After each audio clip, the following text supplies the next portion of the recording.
Você já sentiu uma sensação difusa de mal-estar sem conseguir nomear o que é? Então, Freud chamaria isso, na psicanálise, de angústia, um sinal do inconsciente de que algo pede atenção. Lacan, um outro psicanalista francês, foi mais fundo. A angústia é o único afeto, segundo ele, que não mente. Ele toca o real da nossa existência. Os dois, Freud e Lacan, concordam num ponto essencial. Ele não é uma fraqueza nem patologia, é constitutiva do ser humano. E se a angústia que você quer eliminar for exatamente aquela que te mantém em contato com a sua verdade, já pensou? Vamos falar um pouco sobre a angústia, que é diferente da ansiedade. Hoje vamos entender o que a psicologia fala sobre a angústia, o que a filosofia de Kierkegaard explicou sobre esse sentimento há mais de um século e como a ciência psicológica atual ajuda a transformar algo que parece esmagador em algo que pode ser compreendido. Porque existe uma diferença enorme entre sofrer uma emoção e entender uma emoção.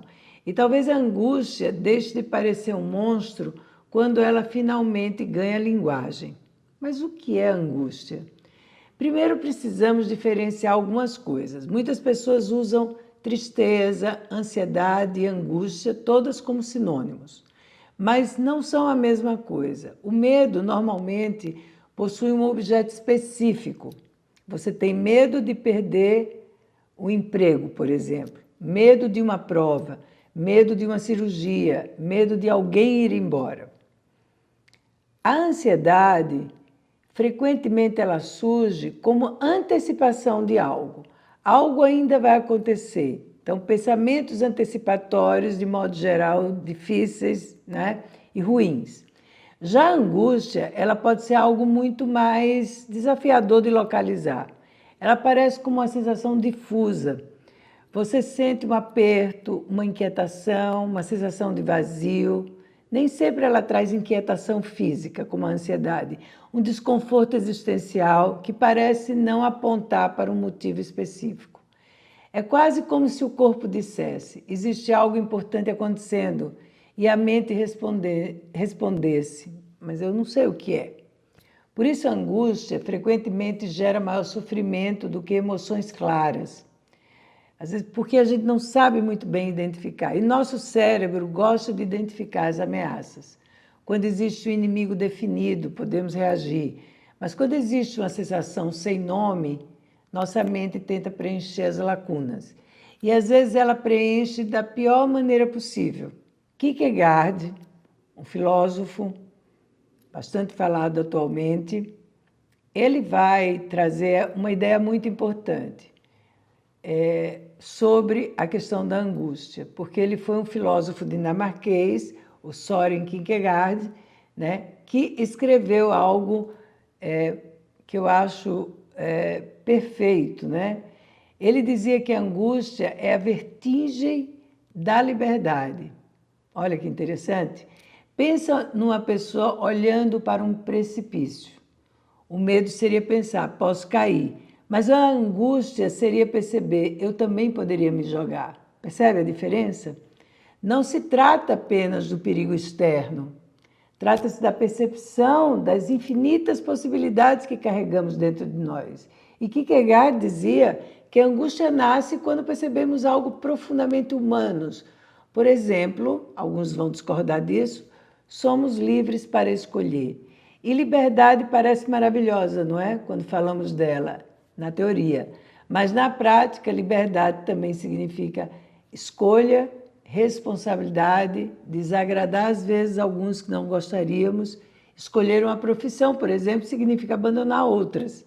Escolher uma pessoa significa renunciar a outras possibilidades.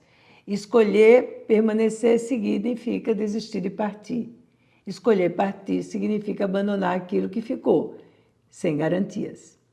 Cada escolha cria perdas. E o ser humano frequentemente sente angústia diante dessa abertura infinita da vida. Talvez, por isso, muitas pessoas sintam angústias em momentos de transição. Mudança de carreira, fim de relacionamento, mudanças de ciclo de vida. Nascimento de um filho, mudança de cidade, formatura, casamento, envelhecimento, as tais crises existenciais. Porque nesses momentos, algo muito novo está acontecendo. A percepção de que nossa vida pode seguir muitos caminhos diferentes e incertos. Na psicologia contemporânea, na psicologia moderna, também não entende emoções difíceis como inimigas. Pesquisadores como Paul Ekman mostram que emoções possuem funções importantes. Mesmo sentimentos que são aqueles mais desconfortáveis surgiram ao longo da evolução porque tinham utilidade. A dor física nos protege, o medo também nos protege, a tristeza ajuda processos de reorganização e a angústia pode indicar algo importante sendo ignorado, um conflito interno, necessidades emocionais, reavaliação da vida, esgotamento, falta de sentido, de propósito ou mudanças que precisam acontecer.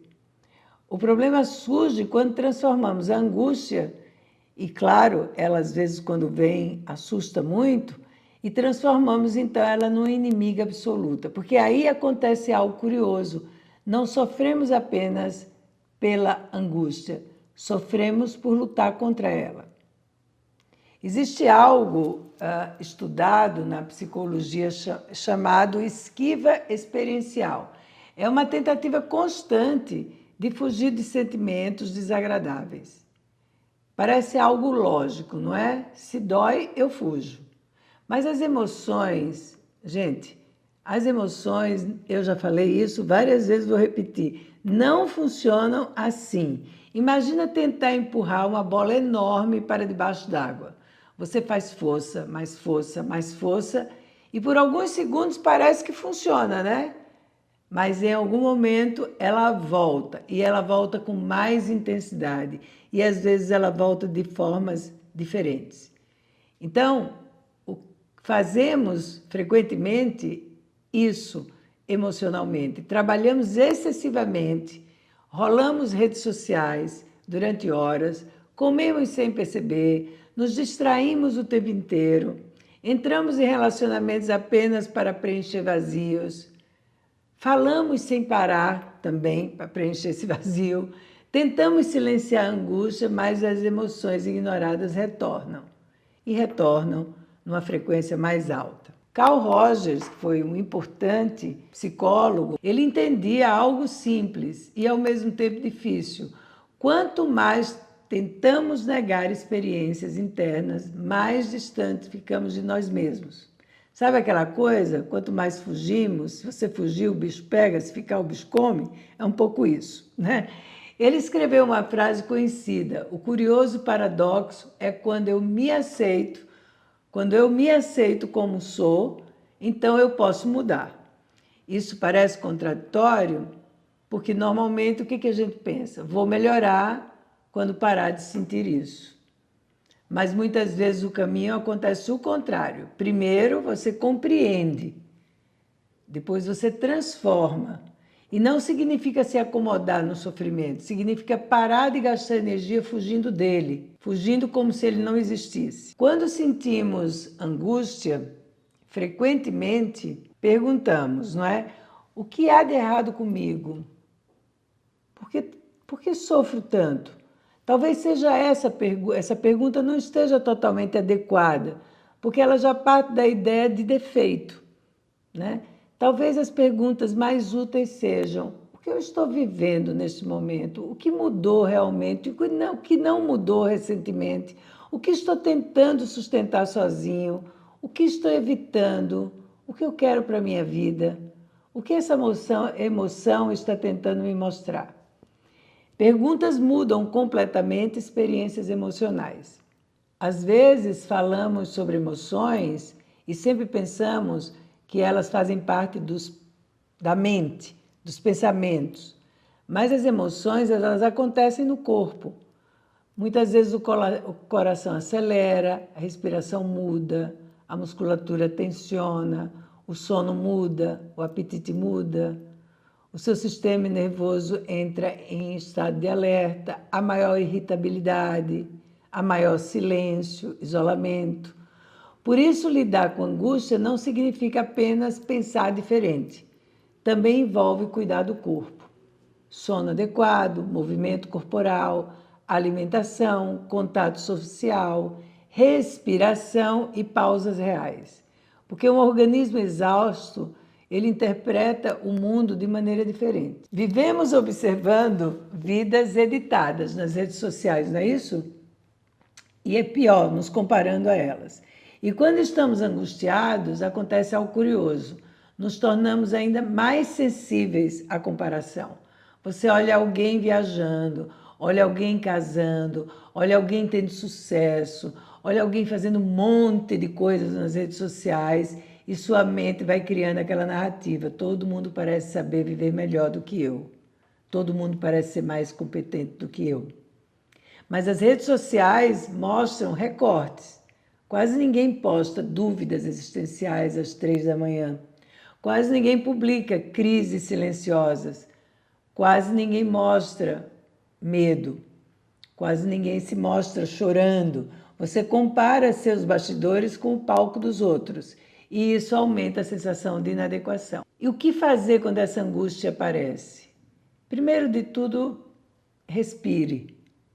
Depois tente pensar e tente nomear. Pesquisas mostram que colocar sentimentos em palavras pode reduzir a intensidade emocional, inclusive escrever sobre esses sentimentos. Em vez de dizer estou mal, tente algo mais específico. Estou me sentindo perdido, estou me sentindo inseguro, estou me sentindo sobrecarregado, estou com dúvidas sobre o que quero para a minha vida, estou me sentindo mais sozinho. Segundo, observe sem julgamento imediato, quase como se você colocasse numa tela. Não transforme a emoção em prova de fracasso. Terceiro, investiga o contexto. O que mudou recentemente? O que você perdeu? O que você ganhou? O que você está exigindo de si? Que fase você está vivendo? Quarto, procure conexão. A angústia frequentemente nos empurra para isolamento, mas conexão humana funciona muito bem como regulador emocional poderoso. Quinto, se a intensidade está interferindo significativamente em sua vida, busque acompanhamento psicológico. Pode ser importante. Uma pessoa de fora pode olhar de uma maneira que você nem imagina. Talvez a angústia assuste tanto porque ela interrompe a ilusão de controle.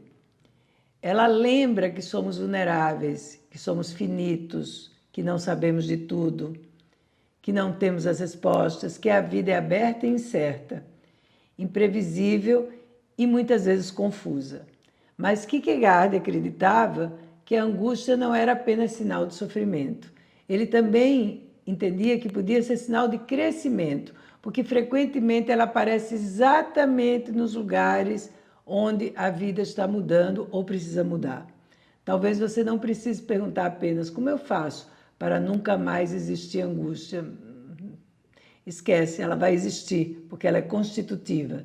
Mas talvez uma outra pergunta você possa fazer. O que ela está tentando me mostrar? Por que algumas dores chegam para destruir, mas outras chegam para revelar? Se você gostou do conteúdo, acha que vai ser útil para alguém, então compartilha, deixa seu like e se inscreva no canal. Muito obrigada.